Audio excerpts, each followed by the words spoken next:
So sa ikaduhang damgo nako nga gihatag sa Ginoo kanako, nakita nako diha sa akong atubangan usa ka dako kayong buntod, dako kayong bukid. Sa ubos ni ini patag lapad kaayo, then sa duol diri kanako, usa ka gamay nga buntod. Diha sa patag nakita nako ang daghang sundalo nga nakig-away sa usag-usa. Gubat ni siya, nakigubat sila sa usag-usa. Ug naa pod diay mga tangkidigira ug mga jet fighter, dili lang kay mga sundalo. Kani siya gahulagway ni sa umaabot nga gubat ang World War III. So nakita nako didto nga gubot kaayong pakigubat sa mga tawo. Gubot kayong gubat, lahi ni siya nga gubat kaysa mga nangagi. So didto pod nakita nako ang usa ka uso, bear. Ang iyang color dark gray, isog kay ni siya og kusgan. Iya rang gipang dasmagan ang tanang naagian niya og walay nakapugong niini. Ug kaning usuha niabot siya sa usa ka tangke nga panggubat. Iya ra kining kunis-kunisan, iya ra kining gigisi nga mararaglata nga nipis kaayo. Kaning usuha samtang iyang gilangkat ang tangke nga panggira, ni bag-o ni siya gulagway, nahimo ni siya tawo. So ni transform siya, nahimo siya presidente sa Russia. Pag humani ini nakita na pud nako ang usa ka agila nga galupad, nilabay siya aning usuha.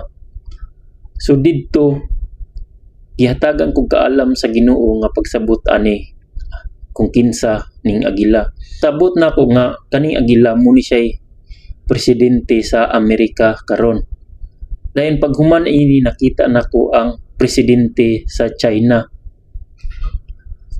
Pag human ito nakita nako ang usa ka babaye nga ga luhod sa buntod nga gamay nga naas duol kanako, gahilak.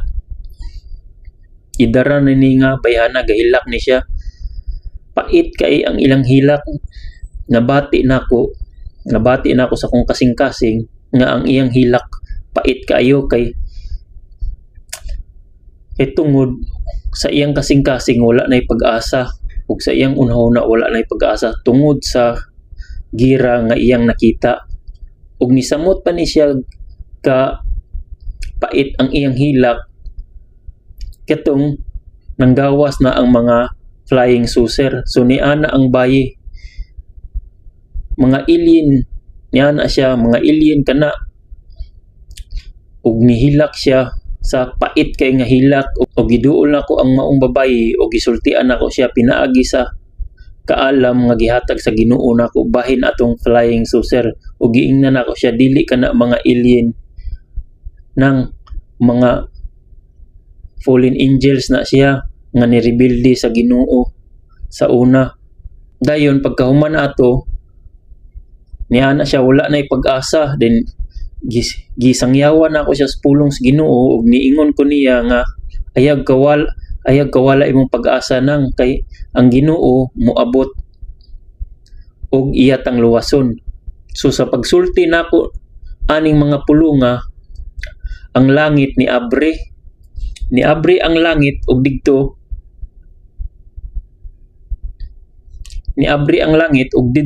nigawas ang atong Ginoong Hesus. So sa paggawas ni Ginoong Hesus, gasakay siya og kabayo. Duol kay siya sa akong panglantaw, marag ni zoom ang akong mata, nakita nako ang hulagway ang nawong ni Ginoong Hesus. Gasakay siya og kabayo nga dark brown nga sinaw nga kabayo.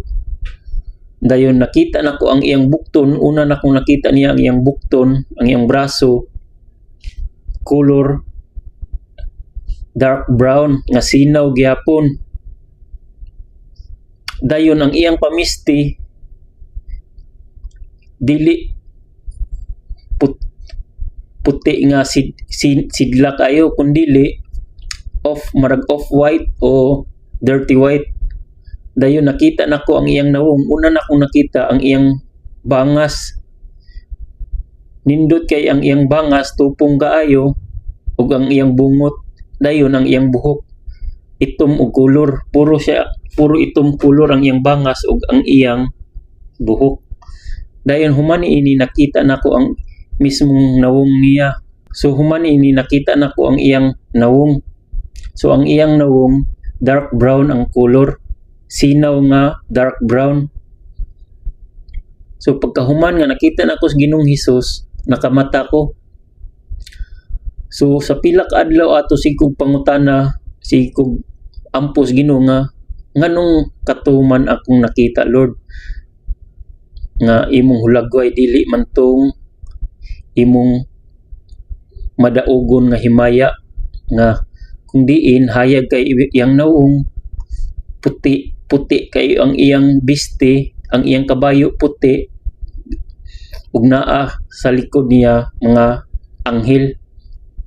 Nganong katuman akong nakita nga walay anghel sa likod ug siya ra usa. So sa pila ka adlaw ato sigkog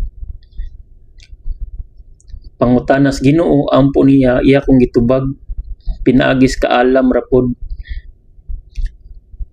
Pinaagis ka alam nga parihas magbasa ka sa iyang pulo nga makasabot. Ungan pariha rapos kaalam nga magbasa ka sa iyang pulong nga iya kang pasabton sa mga espirituhanong pagsabot. So ungana lapod ang pagtubag sa Ginoo kanako. So sa pila ka adlaw niini nangutana ko niya og ang iyang hatag kanako mao ang niingon siya nga dili pa ko andam nga makakita sa iyang mahimayaong dagway o mahimayaong presensya.